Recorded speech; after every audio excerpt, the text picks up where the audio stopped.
আমরা আমার অফিস-টফিস সবকিছু শেষ হয়ে গেছে। আমি এই রেডি হব। পুরুলিয়ায় বেরাবো আমরা একটু বাদেই পুরুলিয়া যাওয়ার জন্য। আমাদের হাওড়া থেকে সিকেপি মানে চক্রধরপুর এক্সপ্রেস আছে। ওই 11:35 নাগাদ ওই চক্রধরপুর এক্সপ্রেসটা। তো ওটাতে করে আমরা যাব। মোটামুটি আমরা বরাভূম স্টেশনে নামবো। কারণ আমরা থাকছি হচ্ছে মহুলপলাশ হোমস্টেতে। তো মহুলপলাশ হোমস্টেটা বরাভূম স্টেশন থেকে বেশি কাছে। ওই মহুলপলাশ হোমস্টের গাড়ি থাকবে বরাভূম স্টেশনে। আমরা মোটামুটি 8টা, 8:30, 9টা নাগাদ নামবো আর কি ওখানে। তো ওরা ওখানে আমাদের পিক আপ করতে আসবে। পিক আপ ড্রপ সবই আমাদের প্যাকেজের মধ্যে ইনক্লুডেড আর কি। তো আচ্ছা, খুব ফ্যামিলি ট্রিপ।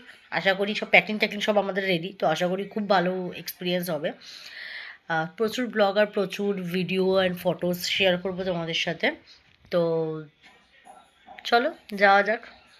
তো সেদিনকে আমরা সকালবেলা 8টা, 8:30, 9টার মধ্যে নেমে গেছিলাম বরাভূম স্টেশনে। ট্রেন একদমই লেট করেনি। তো নেমে গিয়েই আমাদের হোটেলের গাড়ি মানে হোমস্টের গাড়ি বাইরে দাঁড়িয়ে ছিল। তো অপরূপ সুন্দর রাস্তা এক্সপিরিয়েন্স করতে করতে আমরা মোটামুটি 40 থেকে 45 মিনিটের মধ্যেই পৌঁছে গেছিলাম আমাদের হোমস্টেতে। হোমস্টেতে ঢুকেও এত ভালো লাগছিল যে চারিদিকে সব আলপনা আঁকা দিয়ে সাজানো খুব সুন্দর করে। তো তাই হোক তাড়াতাড়ি আমরা ফ্রেশ হয়ে চলে গেছিলাম ব্রেকফাস্ট করতে। তার কারণ হচ্ছে ওদিনকে আমাদের অনেকগুলো সাইট সিন ছিল। আমরা সেই সাইট সিনটা কভার করে আবার লাঞ্চের জন্য ফিরবো। তো তাড়াতাড়ি ব্রেকফাস্ট করে আমরা বেরিয়ে গেছি সাইট সিনে। সাইট সিনে আমরা ১ম এ গেছিলাম মার্বেল লেক। তখন এত গরম লাগছে, আমরা এতগুলো জামাকাপড় নিয়ে গেছি কিন্তু মানে শীতের, কিন্তু এত গরম লাগছে যে কি বলবো। আর এটা যেহেতু পিক টাইম প্রচন্ড ভিড় ছিল পুরুলিয়াতে। তো আমরা মার্বেল লেক দেখে তারপরে দেখেছি upper dam, Turga lake, lower dam. এই কটা জায়গা আমরা কভার করেই মানে বাড়ি ফিরে মানে হোমস্টেতে ফিরে এসেছিলাম লাঞ্চের জন্য। আমি খুব একটা নর্থ বেঙ্গল বলতেই পাহাড় বুঝি আমি। এই পাহাড়গুলো খুব একটা মানে ১ম এক্সপেরিয়েন্স আমার জন্য। ভীষণ ভালো লেগেছে আমার।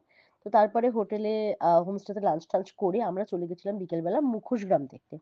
মুখোশগ্রাম থেকে প্রচুর শপিং করেছি, তোমাদের ভ্লগ আসছে। আর আমার মুখোশগ্রামটা হচ্ছে একটা once in a lifetime type of experience. তো মুখোশগ্রাম থেকে ফিরে আমরা হোটেলে বসে গেছিলাম। বাইরে একটা ওপেন গ্রাউন্ড মতো আছে। তো ওখানটাতে আমরা বসে গেছিলাম বারবিকিউ প্লাস বোনফায়ার করতে। যে বারবিকিউ করেছে সেখানে এত ভালো বারবিকিউ করেছে যে মুখে লেগে থাকার মতো। তো আমরা খুব ভালো নিজেদের মধ্যে গল্পগুজব করেছি, এনজয় করেছি, গান-ফান চলছিল। খুব সুন্দর একটা অ্যাম্বিয়েন্ট ক্রিয়েট হয়েছিল।